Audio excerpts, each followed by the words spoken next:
Hey folks, Michael Raso, Film Photography Project. Today, I'm going to be talking about additional lenses for your 8 camera. And what we have here is, here's a light panel. I frequently use this when shooting indoors. It works beautifully, even with 40 ISO film.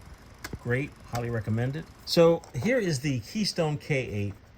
This is the second video on the Keystone K-8. Our previous video, we talked about loading, shooting, exposure. On this video, we're specifically talking about changing lenses. Here is the stock lens that came with the Keystone K-8. And the reason I sought out additional lenses is because the stock lens, it isn't what's known as a fast lens. So when I say a fast lens, I mean the aperture on it. The widest aperture is f3.5 and goes all the way up to f16. If you have 40 ISO film, which is the recommended film, in order to shoot indoors, I recommend just getting what's known as a faster lens. So this is a lens I picked up on eBay. And this lens, the widest aperture is f1.9, and the smallest aperture, closing down the lens, goes all the way to f22. Special. It is. This is a spectacular lens. It's known as a fixed focus lens, so there's no focusing involved, but it gives you a little guide. So if you're at f22, the closest you can get to your subject is 2 feet. If you're at f1.9, the closest you can get to your subject is 5 feet. This is the only lens that I own that has this little guide built into it, which is really, really handy. And this is called a Keystone K-8 half-inch f1.9 lens. So if you're looking on eBay, search D-mount lenses and look for a lens that has, you know, a wider choice of apertures. f22 is beautiful because many times you're shooting outside, you need to go to f22. And many times if you're inside, you need more speed. You need to get more light to hit the film, f1.9. And I shot some film with this lens and I'm very, very pleased with it.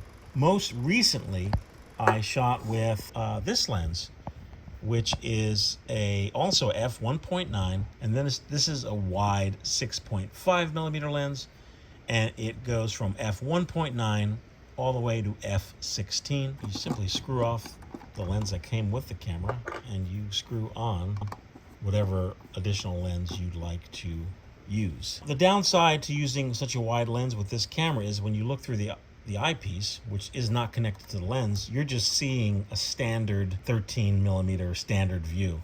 You do have all these pieces on the side, which I've never used, by the way, and I don't know if these correspond to wider. Recently, on my trip to New York City with John Fideli,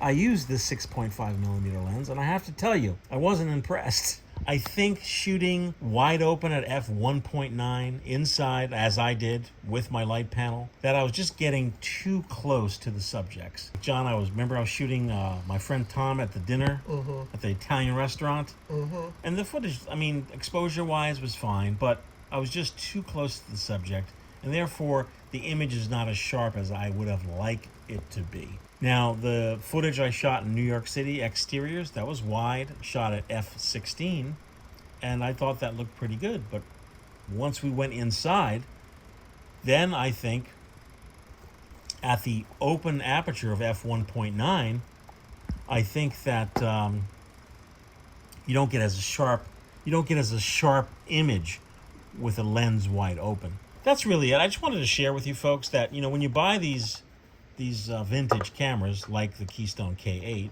you know, it comes with a stock lens, which isn't fast at all, and you're limited by that. And by a quick trip to eBay, you can get yourself an equivalent 13 millimeter lens with a lot more versatility.